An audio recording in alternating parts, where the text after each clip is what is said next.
Salve, salve, pessoal. Boa tarde.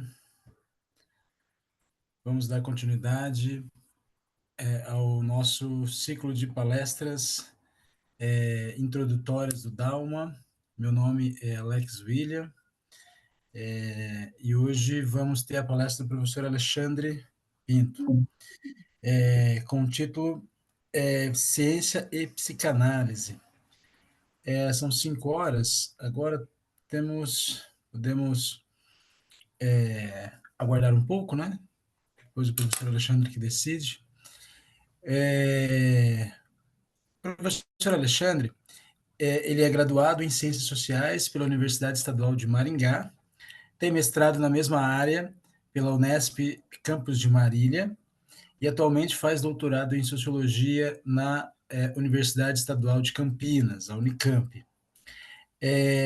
As suas áreas de interesse estão na teoria sociológica, pensamento social brasileiro, teoria marxista e tecnologia e sociedade. Atualmente desenvolve pesquisas sobre os processos de expropriação dos dados no contexto da economia digital. Compõe o Núcleo de Estudos de Tecnologia e Sociedade. É professor por vocação, comunista, enxadrista, amador, violeiro, né, ocasional, entusiasta de gatos e apreciador de literatura. Gosto dessa bio aqui, Alexandre. Meu querido, a palavra é sua, né? É, Você que comanda. Vou aqui anotando as perguntas, só lembrando aos ouvintes, né? As perguntas podem ser encaminhadas aqui pelo chat. Eu acho que daí o Alexandre depois vai decidir se abre mais cedo para as perguntas, para os questionamentos, né? Outro recado também que eu estou incumbido de passar aqui para vocês, né? Pessoal que ainda não conhece o Instituto, estão abertas as inscrições para o curso de formação em psicanálise, né? E esse é a nossa terceira palestra que compõe um ciclo de palestras introdutórias, né? Tivemos já a palestra sobre Lacan, né, do professor William, tivemos também a palestra com a professora Mariana Cabeça sobre o conceito de branquitude, né, e na próxima terça-feira vamos ter a palestra de introdução à psicanálise dos clássicos ao contemporâneo, com a professora Stephanie Jobst. Também outro recado, vai abrir agora no próximo mês o edital de submissão de trabalho para o nosso primeiro colóquio, né? Colóquio do Instituto Dalma. Então, eu convido a você que tem algo para dizer aí, né? Coloque no papel e mande para a gente. E vamos estar realizando aqui no próximo mês, e a programação vai estar disponível aí nos nossos canais. Sem mais delongas, professor Alexandre, a palavra é sua. Obrigado, Alex. Boa noite, pessoal. Eu sou Alexandre, sou sociólogo de formação. Recentemente fui incluído nos quadros de professores do Instituto Dalma, como professor de metodologia de pesquisa. Estou muito feliz, queria agradecer o pessoal todo do Instituto por me convidar para participar. É,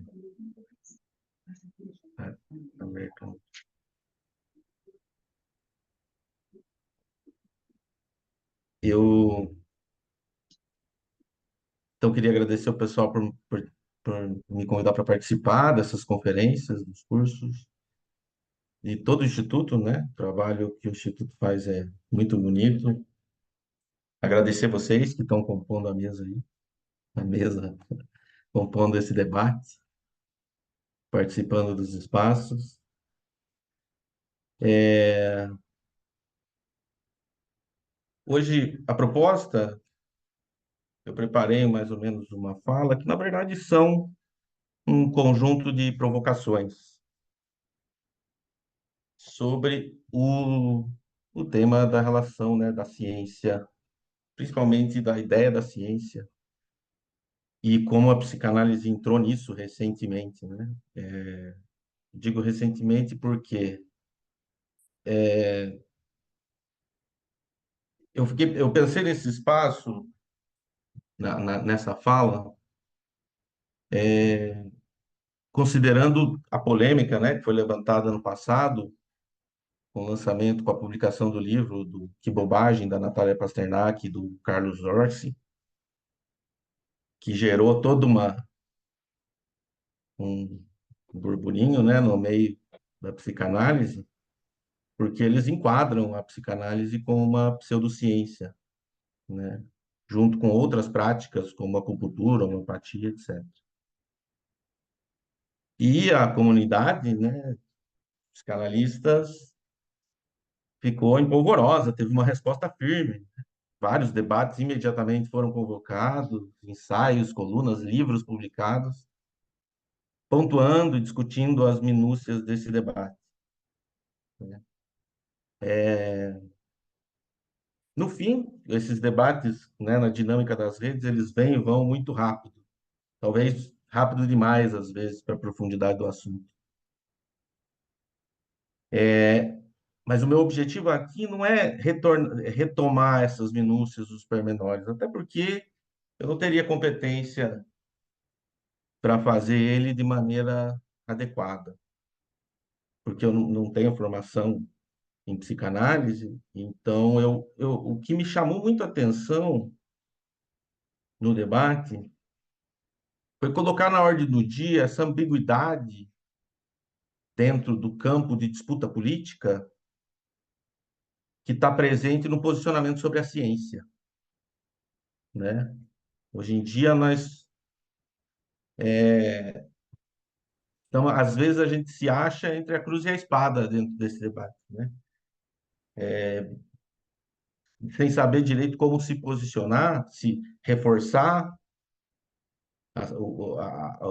a defesa da ciência, como fizeram, né, a Pasternak e o Orsi no livro, ou fazer críticas, porque há algumas décadas já, no meio acadêmico, está na ordem do dia essa discussão sobre o lugar da ciência, né, o papel político da ciência dentro dos conflitos sociais, das relações de poder, dos conflitos sociais. Então, quando o debate surge, no contexto que a gente vive, ele acaba reverberando, por um lado, essa crítica à ciência, e, por outro, uma reafirmação, né, daquela antiga visão de ciência, a visão da ciência como um saber absoluto, né, como identificação com uma verdade, e que acaba meio que deixando de lado tudo que se debateu ao longo do século XX e no início desse século, acerca dos vieses que estão presentes, né, dentro do processo de produção da ciência. Então, tudo isso existe, está colocado no contexto hoje, não só como uma questão científica, acadêmica, mas também como uma questão política, porque se trata de se posicionar sobre isso, né? É, eu vou fazer aqui algumas considerações sobre isso, mas eu queria ouvir vocês também. Afinal, eu queria saber como que vocês lidam com essa duplicidade, né? Entre afirmar a ciência ou não afirmar. Defender a ciência, mas qual ciência? O contexto onde isso acontece é um momento muito complexo, o momento atual, né? Hoje o mundo, a história parece que se acelera nos últimos 10 anos de uma forma como a gente não via há uns 40 ou 50 anos, né? Mudanças muito significativas têm acontecido, tanto do ponto de vista social, tecnológico, político, econômico, né? A gente tem uma situação de concentração de riqueza produzida por 50 anos de neoliberalismo, né, como nunca antes, as formas, as relações de trabalho cada vez mais precarizadas no sul global, mas no norte isso também acontece. As, os sistemas políticos e as democracias nos países do Ocidente estão em crise clara, né? As instituições também em crise. A crise climática, né, coloca um horizonte onde a gente não consegue, ao menos, visualizar uma solução global mínima que seja, né, frente aos conflitos geopolíticos que estão colocados. E também isso, né, uma escalada militar que faz a gente pensar que estamos rumando para uma terceira guerra mundial. Então, o contexto é meio catastrófico, né? Se pensar que 30 anos atrás estavam decretando o fim da história, agora parece que a história está cobrando o preço desse decreto, né? E essa instabilidade, essa, essa aceleração, ela vai reverberar nas posições sobre a ciência, né? O negacionismo, ele vai aparecer vinculado ao surgimento e ao fortalecimento da extrema-direita, né, como uma posição no campo da ciência, nega a história, nega os conhecimentos científicos, alguns conhecimentos científicos já bem consolidados, nega formas de tratamento eficientes, comprovadas. Não é só no Brasil, né? Isso acontece no mundo todo. Mas me parece que o negacionismo está associado a uma determinada posição política de estafa, de questionamento, de descrença com relação a tudo que está aí, né? Entre aspas, como se diz. É...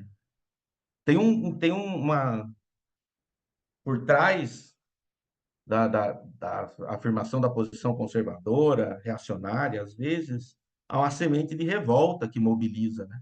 Uma revolta contra as coisas como elas são, contra a organização política da vida, contra o sistema econômico. Só que ela é operacionalizada, ela é verbalizada por um lado que busca retornar, né, regressivo, busca retornar para aquele lugar onde essas contradições não existiam.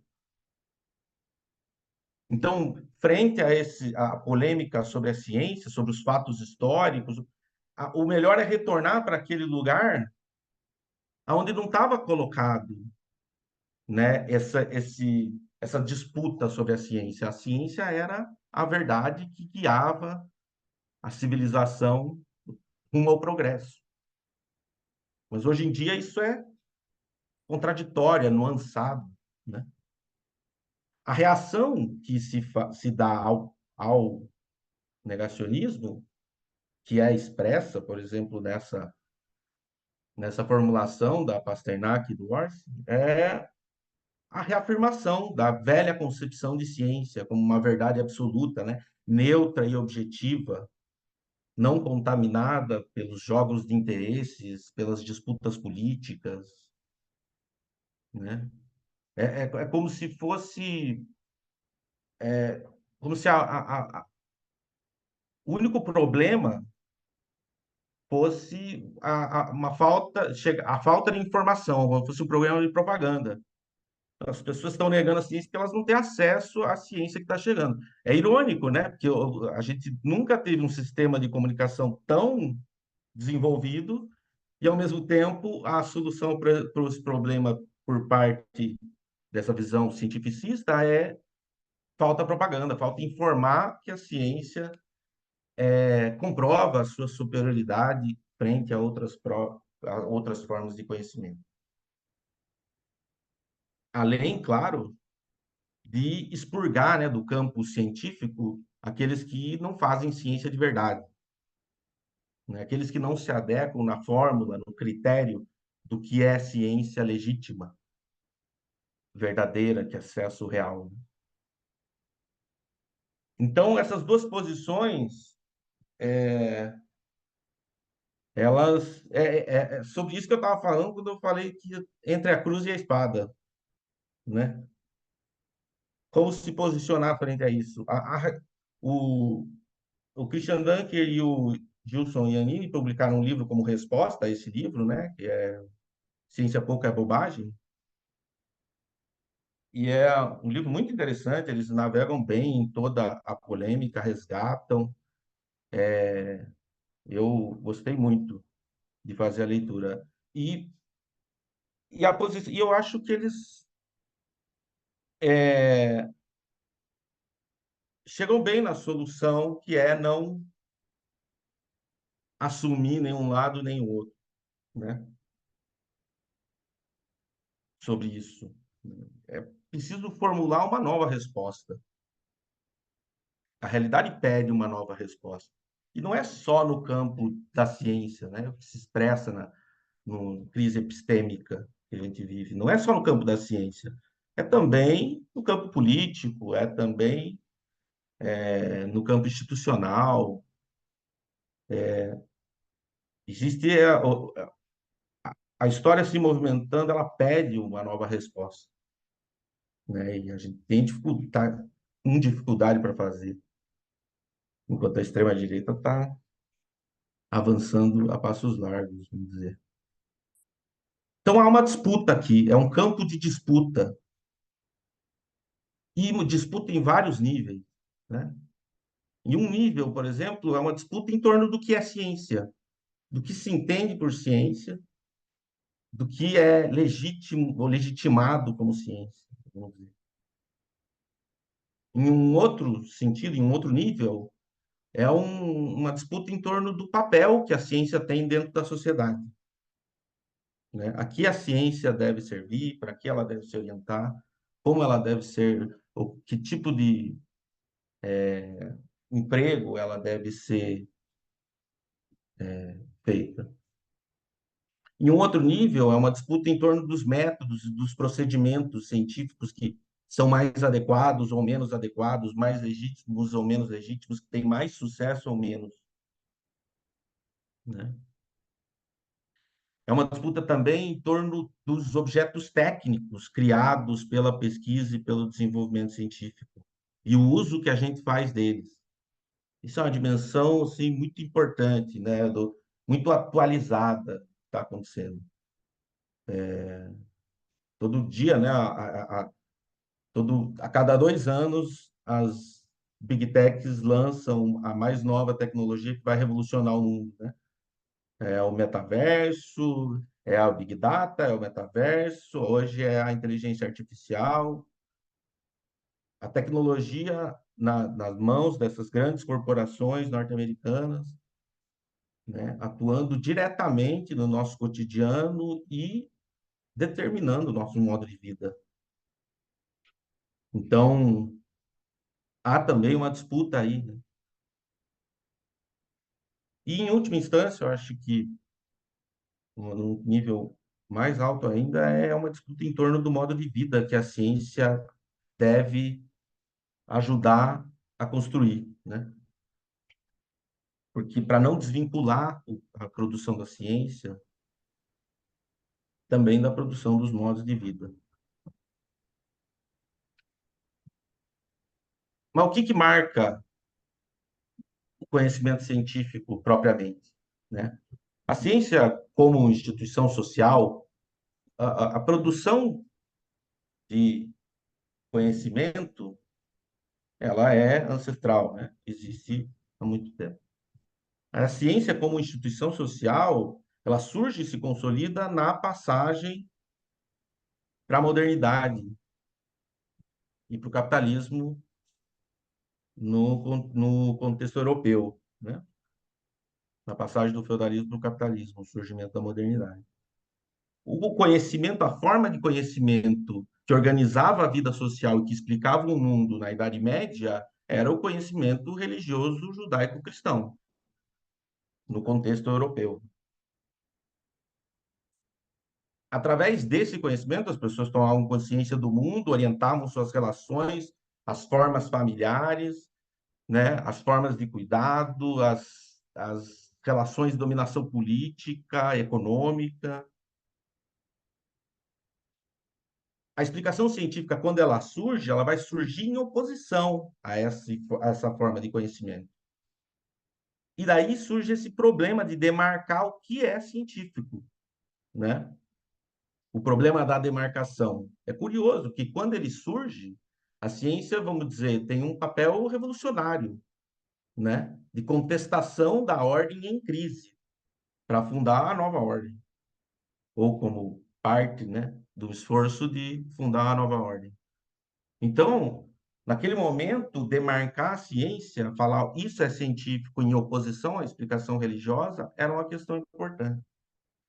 No entanto, depois que a ciência se torna hegemônica, depois das revoluções burguesas, com o desenvolvimento dos estados modernos, das burocracias racionalizadas, conforme esse movimento vai acontecendo, a ciência vai se tornando a forma de explicação hegemônica, a legítima, né? As outras formas de conhecimento tradicional e religiosas, elas são empurradas para a vida privada.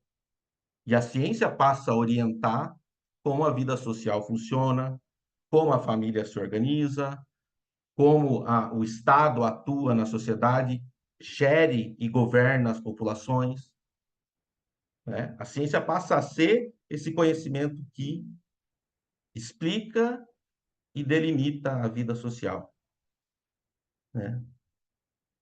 Mas qual é a particularidade desse conhecimento? Eu gostaria de defender aqui, de colocar para vocês, que o que há de específico na ciência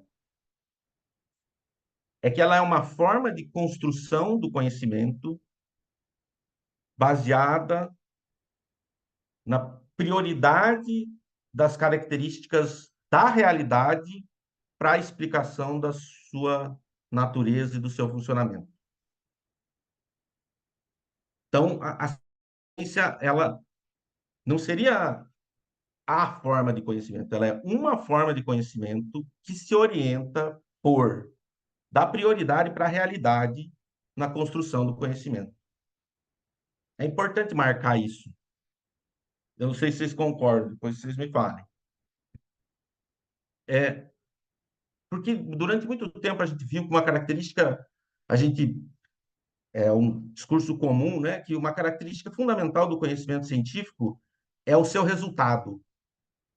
O conhecimento é científico porque ele acessa o conhecimento verdadeiro, as coisas como elas são. Por isso ele é mais legítimo. Isso é o que marcaria a ciência.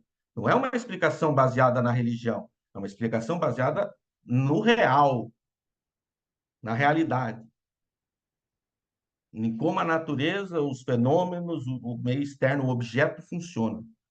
A explicação dele por ele mesmo.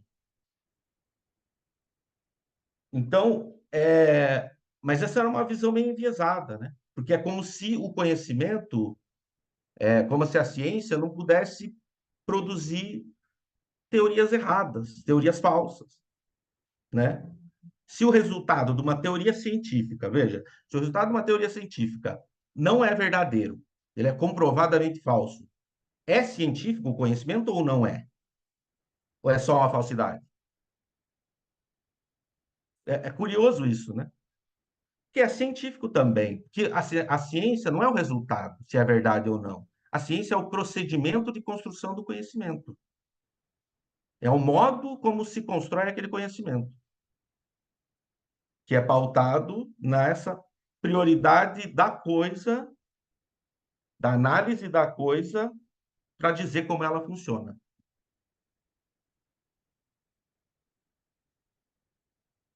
Veja, há uma diferença, por exemplo, com a construção dos conhecimentos tradicionais e religiosos. Os conhecimentos tradicionais e religiosos, eles vão se construir através da síntese dos modos de vida dos povos e das populações ao longo do tempo. Então, ele depende de uma interação específica, né, largamente permeada pelo acaso, pela forma como o modo de vida daquele povo interpela um determinado fenômeno e significa ele. O conhecimento científico, ele olha para pensa o fenômeno, analisa, observa através do método e elabora uma explicação sobre aquele fenômeno. O conhecimento tradicional, o modo de vida do povo vai ser tocado por aquele fenômeno e vai dar uma resposta para ele. Não se sabe qual é, como também no conhecimento científico também não se sabe. Mas é uma forma de construção do conhecimento diferente, você vê. E é também diferente da construção do conhecimento estético, artístico, né? A sensibilidade artística, através do reflexo estético, ela transmite uma forma de conhecimento sobre o mundo, que é diferente do procedimento científico e que é diferente do processo tradicional de criação dos conhecimentos, do conhecimento tradicional e religioso. É preciso um certo cuidado com essa diferenciação. Eu estou fazendo aqui ela para marcar essa questão do procedimento científico, mas essas coisas elas tendem a se misturar. Não há uma divisão exata, elas são porosas, né? Por exemplo, as formas de conhecimento tradicionais e religiosas que existem nas sociedades ocidentais capitalistas, desde a modernidade, elas estão muito entrelaçadas com a produção do conhecimento científico, né? Não há como diferenciar, porque a ciência se penetra na cultura, se mistura com ela, é fruto dela. É uma via meio que de mão dupla. É um processo complexo. Então, é difusa essas fronteiras, mas é interessante marcar para colocar essa ideia do procedimento científico, né? A Lua falou aqui que ciência é cultura. Eu concordo. Você quer falar, Lu? Fique à vontade. Se você me permite, eu gosto de entender as ciências, né? Acho que o plural é bem importante, as ciências, como cultura mesmo. O que significa que ela está atravessada por todas as forças, como você falou, né? Por todas as forças que atravessam qualquer atividade humana, que é crença, valores, interesses políticos, momento histórico. Você sabe que eu fico um pouco incomodada com essa discussão do que é ciência, porque é como se as ciências fossem sempre uma coisa só. Quer dizer, se a gente for como uma verdade eterna, né? Se você for, por exemplo, para o século XIX, até o final do século XIX, a medida do crânio humano podia indicar se a pessoa era bandido, não era bandido. Isso era científico. Isso era científico, né? A astrologia, até o século XVIII, era científica. Astrologia, não astronomia. Então, às vezes, eu acho que a gente fica. É uma discussão muito complicada, porque também, se você fala isso para o negacionista, ele vai dizer assim: tá vendo? Não estou te falando? Vocês nem sabem o que é ciência. Tá vendo que o negócio muda? Então, a gente, às vezes, tem que defender um ponto de vista que nem é o ponto de vista para a filosofia da ciência, né? Contemporânea, o ponto de vista mais correto, para não ser criticado pelos negacionistas científicos por uma coisa que, na verdade, não é uma fraqueza da ciência, é a sua força.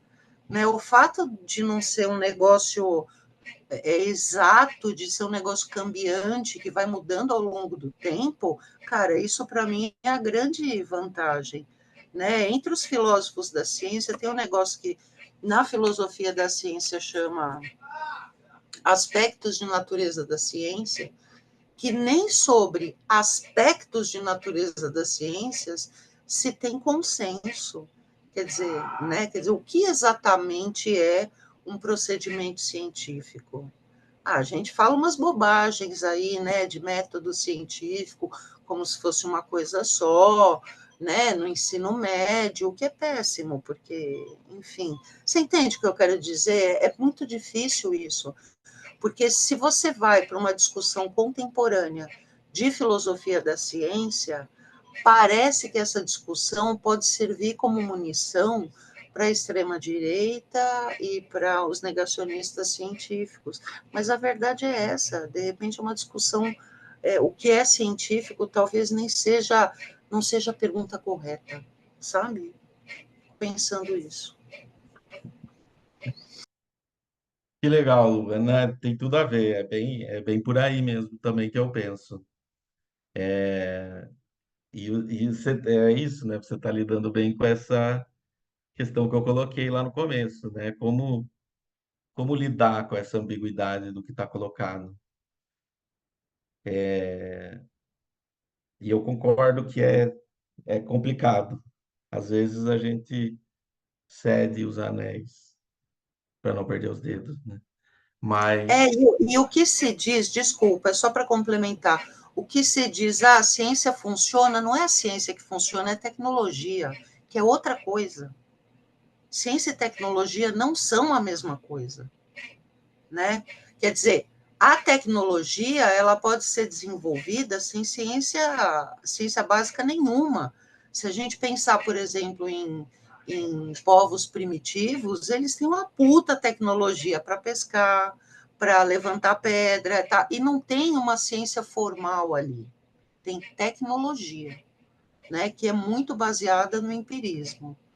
A nossa tecnologia hoje, obviamente, ela é toda baseada em conhecimentos científicos de base, né, básicos, mas são coisas diferentes, né? Tem coisa que funciona e você nem sabe cientificamente como funciona, mas funciona, né?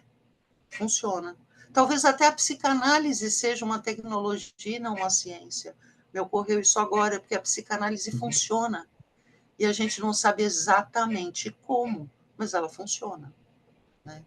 Não sei, joguei aí, tá? A bomba para você, porque eu pensei isso agora.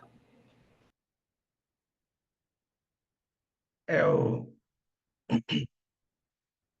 Quer falar, Alex? Por favor. Aproveitando então esse gancho que a Lua trouxe, né? Eu achei interessante. É, né, lendo esses de um filósofo, né, o Vladimir, ele fala, ele no texto dele, ele coloca que a humanidade parece que está vivendo algumas crises, né? E uma delas é essa crise epistêmica aí, de que as pessoas não têm mais, parece que as universidades, aonde que é reconhecida, né? Que a ciência formal ela é produzida, parece que perdeu credibilidade de um tempo para cá, né? É, talvez em contraposição com o senso comum, né? Que é aquele senso mais imediato, né? Com pouca mediação. É, e daí eu queria ver com você que parece que essa crise, eu queria ver sua opinião, parece que essa crise ela está mais dentro das ciências humanas, porque parece que nas ciências exatas está lá né, o engenheiro não vai negar os números, né? O químico não vai negar as reações, né? Os decaimentos, etc. Parece que na humanidade, daí você falou no começo da sua fala sobre uma disputa, né?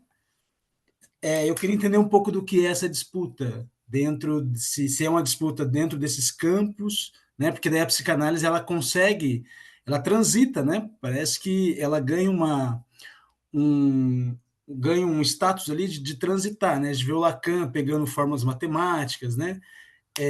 Teoria da linguagem, etc. Eu queria saber então que disputa é essa, né? E também se essa crise ela existe, né? E se no outros períodos históricos também, eu não sei, parece que o conhecimento mais formal, ele parece que ele nunca foi para todos, né? Nunca foi um conhecimento, né, generalizado nas diversas sociedades, né?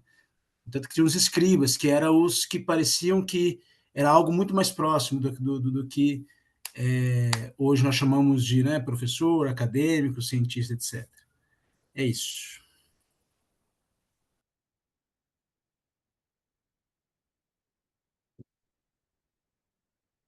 Então, é, eu vou tentar articular essas questões que vocês trouxeram com a continuidade do que eu planejei aqui, mas eu acho que, eu não sei se eu acho que a crise epistêmica, Alex, não está necessariamente reduzida às ciências humanas, embora nas ciências humanas ela seja mais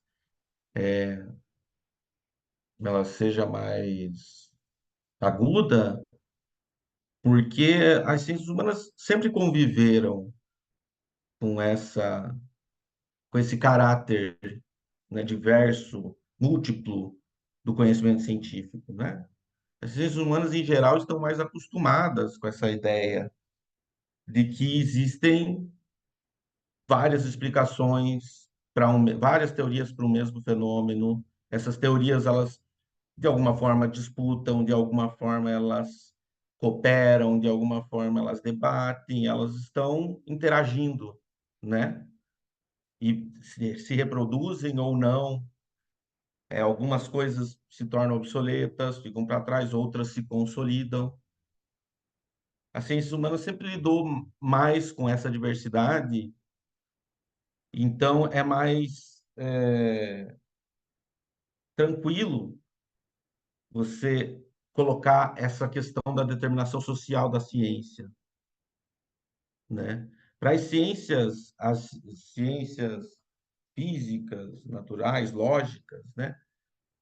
Essa relação é menos colocada, porque para elas se formam e se desenvolvem ao longo dos séculos, né, 18, 19, em torno dessa autoridade do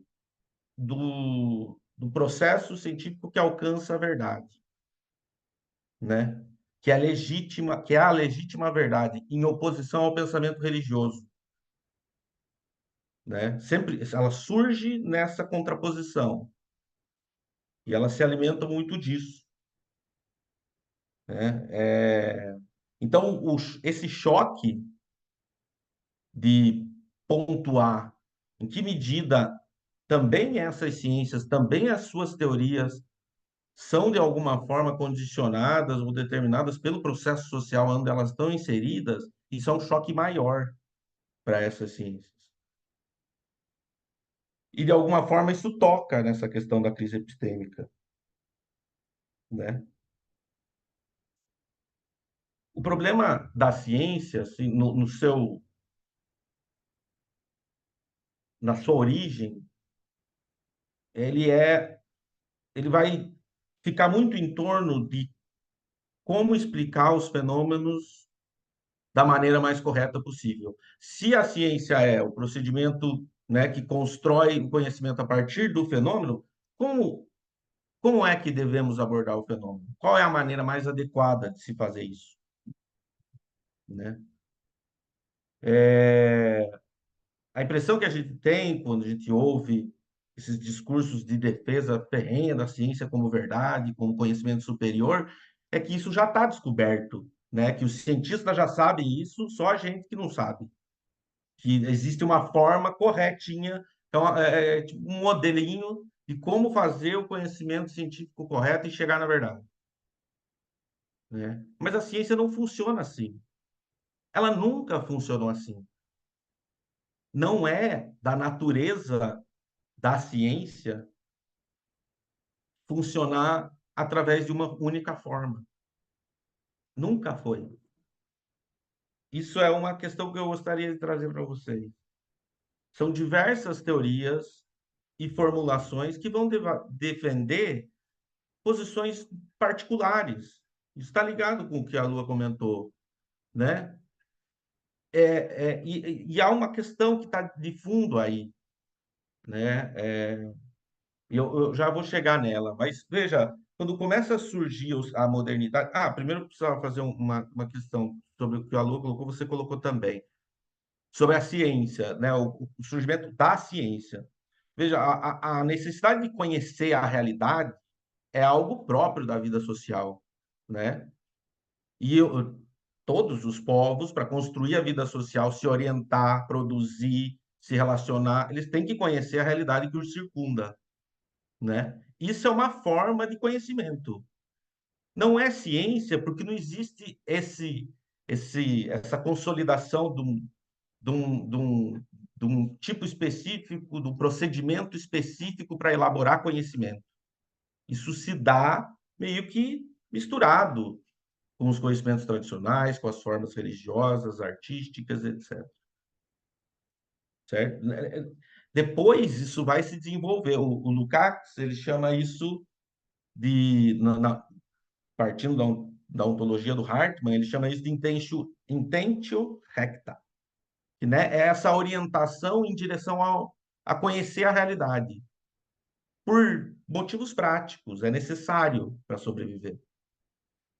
Conforme, até você chegar à ciência em si, né, como procedimento científico, ela é um produto da modernidade, né? Porque ela se consolida institucionalmente, né? Ela começa a guiar a ação do Estado e ela surgem juntos o Estado moderno e o conhecimento científico, né? E controlar os povos, né? Governar a vida dos povos, dos corpos, e tal. Então, é preciso diferenciar isso, né? Para não. Só para não ficar. Bom, eu acho interessante pontuar isso aí. Mas então, a ciência sempre surge de forma diversa. Ela só existe através de diversas formulações que debatem teorias que vão se posicionar de forma diferente. Qual é a postura mais adequada para a construção do conhecimento científico? Então, tem todo o debate da filosofia da ciência, né? Os racionalistas vão dizer uma coisa, os céticos vão dizer outra, os empiristas outra, os idealistas outra, os dialéticos outra, né? Vão surgindo posições que estão ali tentando entender como é que se faz o procedimento científico. E elas se orientam por essa posição para analisar o real, a realidade, o objeto, o fenômeno que elas têm em vista, né? Então vão produzir teorias diferentes, com características diferentes, com focos diferentes. Uns vão dizer, por exemplo, que o problema central está no próprio pesquisador, porque as concepções do pesquisador, da cultura dele, das tradições, elas contaminam a análise do objeto, do fenômeno. Então, é necessário construir método, técnicas, procedimentos que vão garantir que o pesquisador não contamine a análise. Garantir a neutralidade, garantir a objetividade, né? Vocês já ouviram isso, né? Muito. Essa é uma visão muito forte, né? Principalmente nas ciências, nas hard sciences, né? Nas ciências duras. Outros vão dizer que o problema central está na capacidade de previsão do conhecimento científico. A teoria, a explicação que consegue prever como funciona determinado fenômeno numa situação dada, ela se confirma. Então, os pragmáticos, por exemplo. A ideia é o que confirma a previsão, é o que orienta a confirmação de se é científico ou não. Claro, uma teoria pode se confirmar num determinado período, depois se descobrir outras coisas que desconfirmam ela. Isso pode acontecer. Ela vai ser reformulada. Outros vão focar, por exemplo, na coerência lógica das cadeias de argumentos da explicação científica, né? Dadas premissas que sejam verdadeiras, um encadeamento lógico feito de forma não contraditória, né, dentro da lógica formal, chega numa conclusão também verdadeira. né? Os processos dedutivos, né? É importante entender que mesmo nessa diversidade de visões, o que há em comum entre elas é essa concepção do procedimento científico, se orientar pela realidade, pelo fenômeno, pelo objeto que se está analisando, né? Só que nunca vai existir uma só teoria, porque a realidade é diversa, né? O mesmo fenômeno aceita várias teorias diferentes. Depois, com o desenvolvimento das disciplinas, a gente vai ver que objetos específicos vão exigir também procedimentos metodológicos também específicos. Então, em cada campo do conhecimento científico, das várias ciências, vai ter uma discussão de método próprio e várias teorias, né, defendendo cada uma a sua visão, né? Desde o início do desenvolvimento do conhecimento científico moderno, há então essa produção múltipla e concomitante das várias abordagens.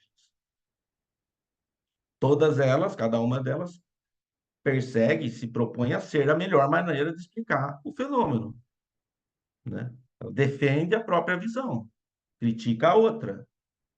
Mas se essa explicação está correta, se mais pessoas vão aceitar, se ela vai perdurar na história, não se sabe, mas é possível produzir teorias sobre o mundo através do procedimento científico.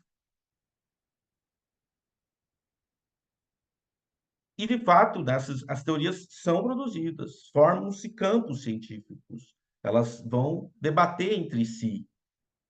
Alguns métodos vão se consolidar, outros vão se tornar obsoletos. Aos poucos, ela vai consolidando determinados saberes de forma aproximativa, ou vai produzindo absurdos, né? Como é o caso, o exemplo que a Lua mencionou do racismo científico, né? É um procedimento científico. Mas há um elemento nessa dinâmica de produção social da ciência que é acumulativo. Olha que interessante. É acumulativo, embora não linear. Não anda em linha progressiva, como a gente aprende normalmente, né? Fulano descobriu isso, depois o outro isso, depois o outro isso, depois o outro isso, e chegou nessa concepção que a gente tem hoje, mais avançada. Não é essa linearidade, mas existem acúmulos. Vai se aumentando a concepção que se tem dos fenômenos conforme vão se desenvolvendo as teorias e os debates. Então, isso mostra que o modo de operar da ciência ele é profundamente social. A ciência não é produto de gênios isolados. A gente tem a narrativa comum sobre o desenvolvimento da ciência, é essa ideia de que ela é produto de gênios isolados. Quando a gente vai ler um livro, né, vai aprender na escola, o desenvolvimento da ciência. Veio o Newton e fez não sei o quê, depois veio outro, fez não sei o quê, depois o outro. É como se fosse o cara, né, isolado lá, que teve uma ideia, porque ele é um gênio, e esse gênio criou uma inovação do nada que avançou o conhecimento científico. Isso, veja, isso subestima o caráter social da produção da ciência. Porque o Newton, para elaborar a teoria que ele elaborou, ele estava lendo aqueles que eram do tempo dele, debatendo com aquelas pessoas. Ele não tirou do nada o que ele elaborou. Ele estava numa plataforma, numa base, e ele subiu um degrau. Só que existiam 1000 degraus que vieram antes dele, sobre os ombros dos quais ele subiu. Entende? Quando a gente vê a ciência como um indivíduo isolado, subestima o papel social da sociedade, das múltiplas teorias, do debate na construção do conhecimento científico. Parece que é uma coisa do problema de um indivíduo que está lá vendo a realidade e procurando analisar ela da melhor forma possível. E isso tem consequências, que chega no problema da demarcação, que é a polêmica, né, envolvendo, está no centro dessa polêmica da psicanálise. Por quê? Porque se a ciência é o indivíduo isolado que olha a realidade e tem que olhar da maneira mais adequada para chegar na verdade, então, o caráter científico da análise dele deriva desse procedimento, do método, da lógica, da observação, da experiência, feita da melhor maneira possível para ele conseguir fazer isso, para ele conseguir chegar no conhecimento científico, na grande descoberta, etc.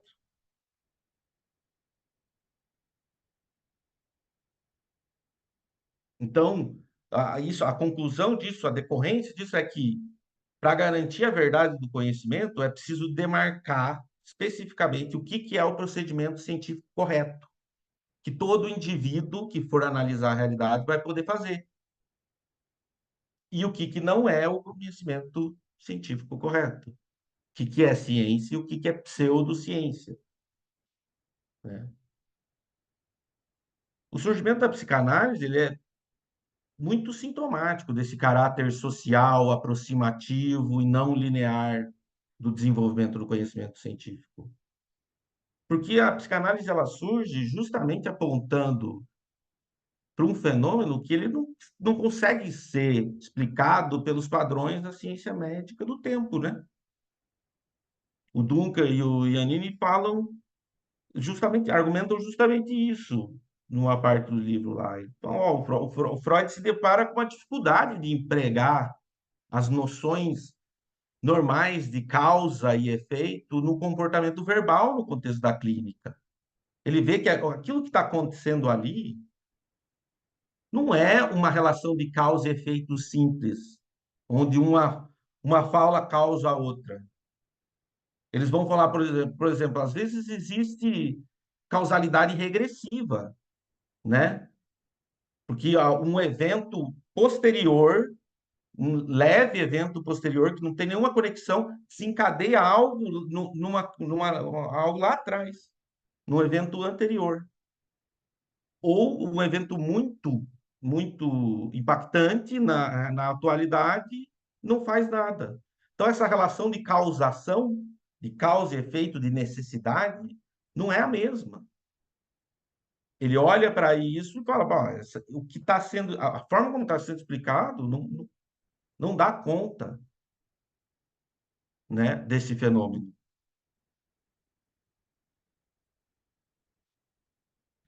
Agora, se a gente compreende, não olha mais do ponto de vista do indivíduo isolado e compreende a ciência no seu caráter social, o critério do avanço do conhecimento não vai estar mais no indivíduo que faz a análise, ou na receita do método ou da lógica, mas sim vai estar na prática livre da produção de diversas teorias e do debate aberto entre elas.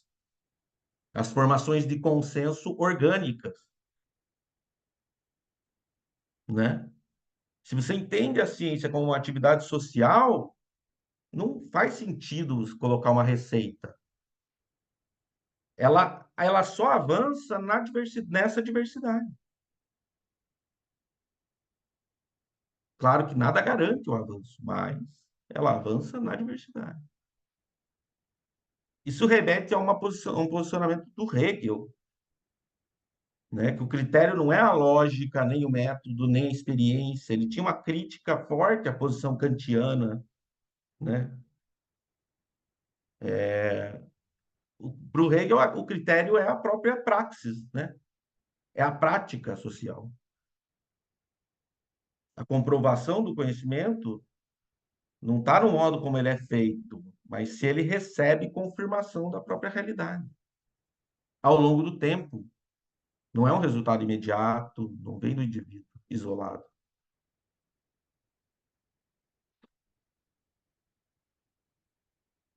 Veja que eu não estou falando que a lógica, o método, a experiência, a observação não é importante para o conhecimento científico. Não é isso que eu estou dizendo.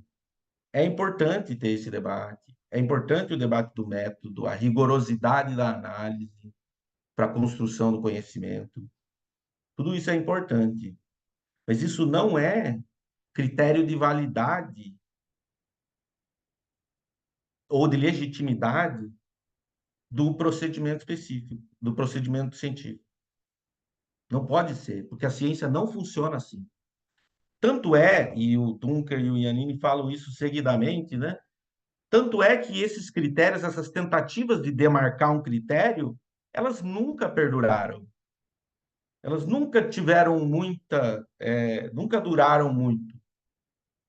Porque, volta e meia, surgia outra concepção que as questionava, né? É até curiosa o fato da a formulação do Karl Popper ser muito resgatada, né? Principalmente no contexto da, de uma posição mais conservadora, porque o Popper foi muito crítico da psicanálise, do marxismo, né? Até do darwinismo. Então, eu acho que se resgata ele também para criticar essas teorias específicas, que estão associadas a uma posição mais à esquerda. Essa visão da ciência como indivíduos isolados, né, ela produziu uma imagem idealizada da ciência. Essa tese é do Paulo Beer, tem um ensaio interessante sobre a necessidade de fazer o luto da ciência. Bem legal. Ele, na verdade, eu acho que ele pega da Isabelle Stengers. Mas, de qualquer forma, essa visão da ciência feita pelo indivíduo isolado, ela cria uma imagem idealizada da ciência, como se a ciência fosse esse conhecimento neutro, ausente de contradições, que surge de lugar nenhum, né, de contexto nenhum, que não é afetada pelo contexto onde o conhecimento é produzido. E a legitimidade da aplicação da ciência na vida moderna, ela está ligada a essa idealização. A ciência dita diversos aspectos da organização social que a gente vive por conta dessa crença de que a ciência é neutra, objetiva e é sinônimo de verdade. Daí a figura do especialista, né? Quando há um conflito, uma incerteza sobre como agir, posições contraditórias, é chamado especialista. O especialista, ele tem acesso ao conhecimento científico, ele tem acesso à verdade. Então, ele pode ser o árbitro, que ele detém a verdade. Difícil, essas críticas são complicadas, né? Pegando um pouco pesado com a ciência, mas só que tem essa dimensão existe, né? A gente não pode ignorar ela. Como a ciência é operacionalizada, né, dentro das disputas sociais. No fundo, o conhecimento científico ele está profundamente relacionado com as formas de exercício do poder e de disputa, de conflito dentro da sociedade. Não é só no sentido de utilizar a ciência para dominar, não é só isso, mas também no sentido de explicar o mundo e as coisas, e isso delimita a forma como a gente age, né? O conhecimento sobre o mundo delimita a forma como a gente age sobre esse mundo. Por exemplo, a definição da doença e do transtorno, do que é a doença e do que é transtorno, já aponta para a forma de tratamento, para como lidar com aquilo. A definição do que é normal já aponta para o que é patológico, né? O controle e a definição estatística das populações determina como o Estado vai atuar sobre elas. Nomear, conhecer e nomear o fenômeno é uma forma de exercer controle sobre ele, de exercício do poder. Daí o perigo, né, de considerar assim, a defesa idealizada da ciência como uma verdade absoluta, porque a gente acaba não questionando ou não pensando em que modos de vida essa ciência que é produzida está gerando, está construindo, porque é esse modo de vida que a gente tá, né, que a gente vive.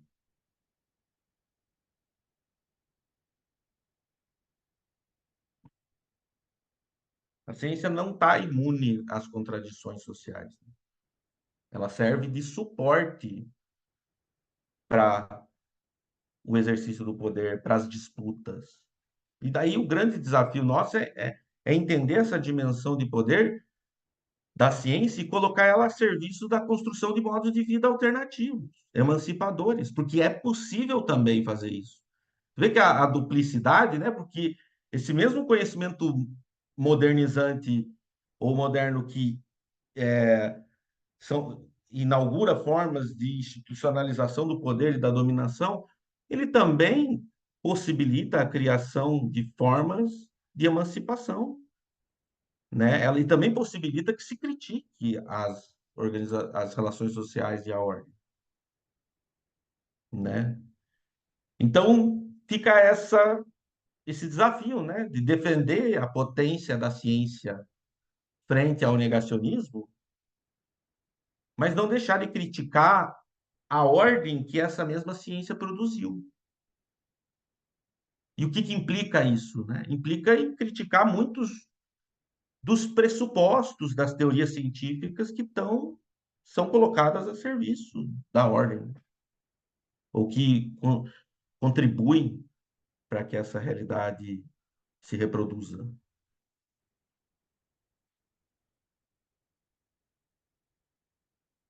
Os antivacinas questionam as chamadas ciências duras, disse a Lua. Os terraplanistas também. Seria então a ciência aquilo que se determina como tal a partir de instituições legitimadas a dizer?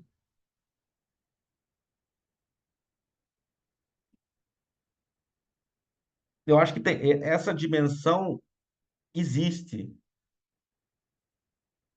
mas a ciência não pode ser reduzida a isso porque é possível fazer fora e contra, né, essas instituições. A contrapelo, né, da história. As instituições moldam a ordem, mas sim, essa dimensão existe, né? É, é interessante você falar isso, porque no livro do Dunker tem um momento que eles trazem essa questão, né? Que hoje existe um novo critério, um segundo critério para definir o que é ciência, que seria o critério, vamos dizer, mercadológico, do mercado editorial, do mercado universitário, científico, etc. Então, o que tem mais publicações, que tem mais citações, o que tem mais visualizações, é isso que é visto como ciência. E daí passa por esse critério institucional, mas só que de uma institucionalidade diferente, né? Porque você pensar, pô, é ciência, então, o que existe na universidade, na instituição que, né, teoricamente, produz a ciência. Então, é verdade, né? O que existe na universidade está concorrendo ali, entre várias teorias, para se classificar, né, como um conhecimento científico. Mas também existe essa outra dimensão mercadológica, né, que o neoliberalismo exacerba, né, muito mais do que antes. E o argumento do Dunker e do Giannini é justamente que isso hoje talvez seja mais importante para a legitimação da ciência propriamente do que universidades. Na verdade, as coisas se complementam, né? Elas são muito interligadas hoje em dia. Uma boa pergunta, Flávio.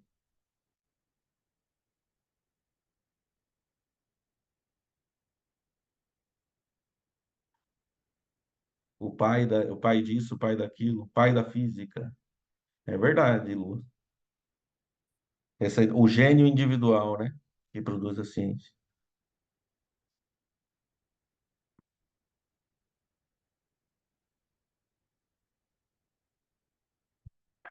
E aí, querem falar? Falem aí.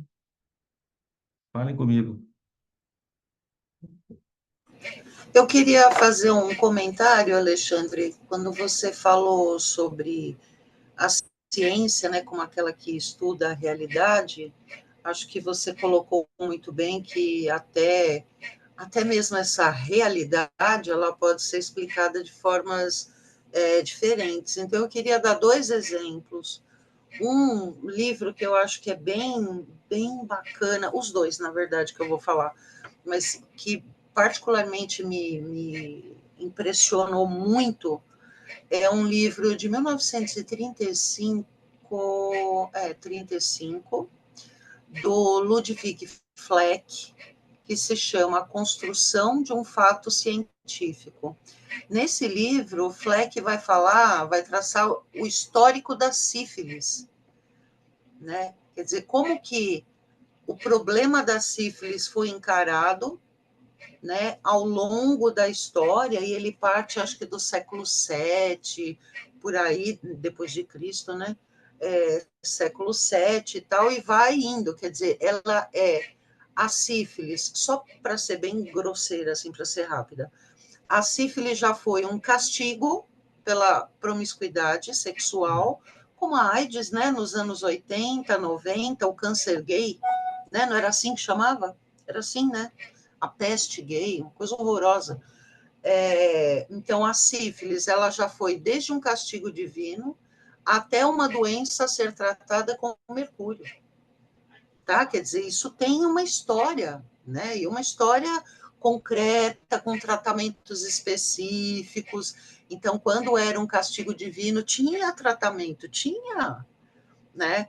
Sim, E por aí vai, né? Então, quer dizer que a doença concreta, sífilis, com as suas consequências, ela é uma realidade, mas como eu entendo e interpreto essa realidade muda muito. E uma outra coisa interessante sobre esse caráter de verdade e que mostra o quanto que a ciência tributária mesmo da cultura, ela é cultura, é a ordem do discurso do Foucault. Quando ele vai falar do Mendel, ele que publicou seus primeiros trabalhos em 1856 e ficou completamente assim, o pessoal falou, legal, valeu, Mendel. E assim, não teve repercussão nenhuma ao trabalho do Mendel, nenhuma, zero, tá? Ele foi ressurgir em 1900, 44 anos depois, né? Então, o Foucault fala na ordem do discurso. O Mendel falava a verdade, mas não a verdade do seu tempo. Né? Quer dizer, ali ele estava no meio de hibridizadores que estavam fazendo experimentos e tal, não tinha novidade. Qual era a única novidade do Mendel? Ele ter matematizado os resultados, ter feito uma estatística. Essa foi a única contribuição do Mendel, original, tá? Ter metido a matemática no negócio. Então, a realidade... Por isso que eu acho essa discussão da Pasternak, ela bem desonesta, sabe? Porque desonesta mesmo, intelectualmente, porque a gente tem centenas, milhares de exemplos ao longo da história e da filosofia da ciência que mostram que a coisa não é assim, desse caráter positivista, entendeu? Até a realidade muda, quer dizer, quando você estava falando, né, sobre nominar uma doença, quando você nomina, ela passa a existir. E aí, foi aí que eu coloquei, né, o nascimento da clínica e a história da loucura do Foucault. Quer dizer, então a loucura não existia antes? Ela não existia como loucura, como procedimento, como conhecimento técnico e tal. Ninguém está dizendo que não existia louco, sempre existiram os loucos, mas não o louco como a gente entende o louco, né? era outra coisa, né? A prática era Era outra. outra, exatamente. E não eram pessoas que eram alijadas da sociedade, muito ao contrário, né? Eram tidas como pessoas que tinham algo a dizer sobre o mundo. Então, sei lá, por isso que eu acho essa discussão da Pasternak bem, bem assim, desonesta mesmo, sabe? Porque eu acho que eles foram por um caminho positivista que já era desde os anos 40. Quer dizer, quando o Fleck publica e fala que os fatos científicos eles são construções, o Kuhn, alguns anos depois, 20 anos depois, pega a ideia do, com honestidade, porque ele fala de onde ele tirou, pega a ideia do Fleck e vai falar sobre as revoluções científicas e tal, e não sei o quê. Né? Quer dizer, o positivismo já era há muito tempo. Mas de certa forma, em alguns campos da ciência, ele ainda é bem vivo, né? Então, é a oposição, eles estão defendendo a posição. Sabe o que eu acho pior nessa intervenção? É o fato de eles não trazerem nada de novo, né?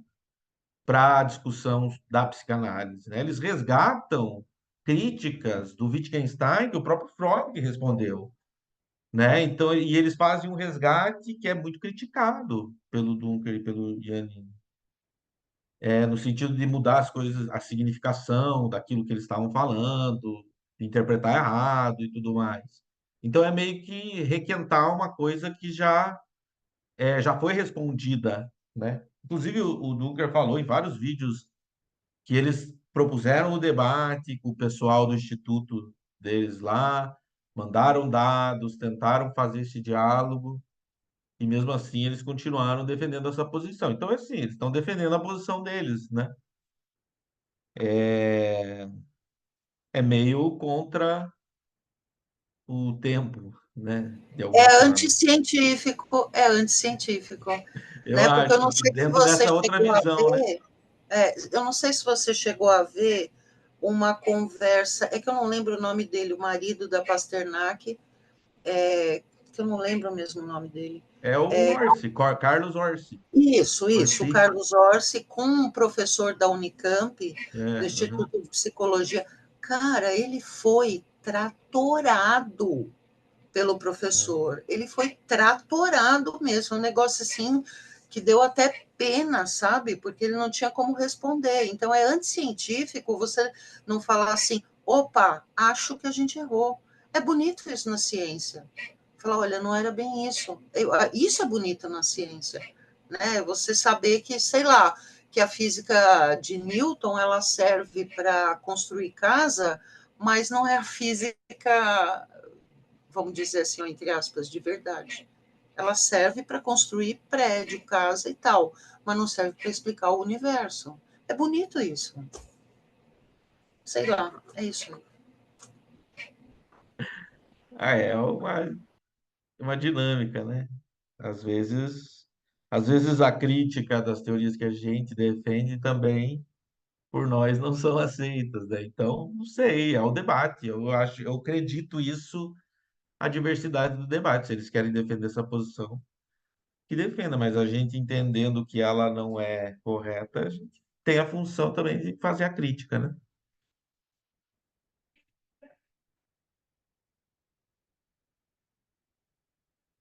E aí,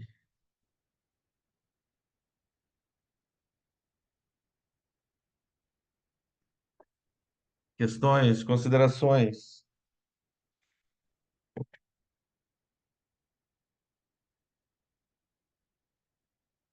Eu queria só pedir para você repetir o título do texto do Paulo Bier, que eu não consegui anotar.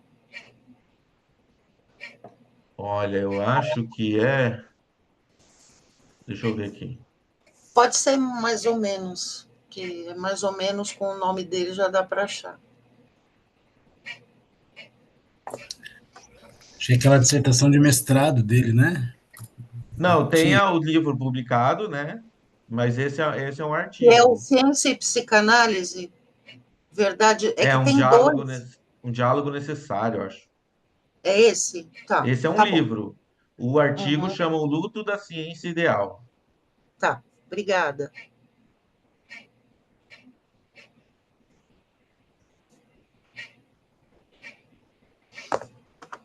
Muito obrigada, valeu. Gostei demais. Só que você, como diriam aí, como diria a juventude, você montou um triplex na minha cabeça, né? E agora fico aí pensando. Obrigada, viu, A Alexandre? gente vai refletindo junto. Obrigado vocês. Obrigado pela oportunidade aí. Vamos ter ainda mais debates Não, juntos. e esse assunto que eu acho que uma contribuição que a Pasternak e o Ors fizeram é proporcionar a pauta para o debate, né? Eu acho que só foi isso. E eu acho que é um debate interessante até para a gente trazer a psicanálise, né? Trazer a psicanálise para esse campo também de uma produção científica, acredito eu, sabe? Acho que é importante também, porque ela já é usada em vários departamentos como técnica, né? Sim. Ah, isso é uma polêmica, né, dentro da psicanálise, pelo que eu li, porque há essa discussão, né, se é ou não, né, se considera-se ou não uma prática ou ciência. Mas eu tenho uma passagem do Dunker e do Nianini que eu achei bem legal, até me inspirei nela um pouco para essa apresentação, que eles falam da ciência como um modo de fazer, né? Um modo de fazer científico, de investigar o real, de elaborar teorias sobre ele. E é um modo de fazer, é um procedimento, né? Uma forma de fazer.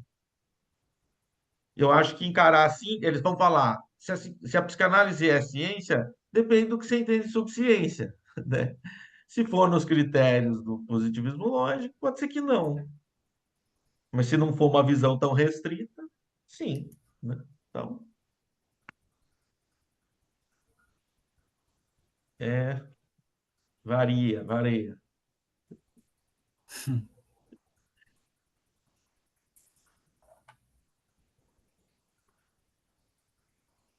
É isso? É isso. Então Boa noite, encerramos, então. né? Eu estava Obrigado, esperando. pessoal. Valeu, gente. Obrigado, professor Alexandre. Valeu. Bye.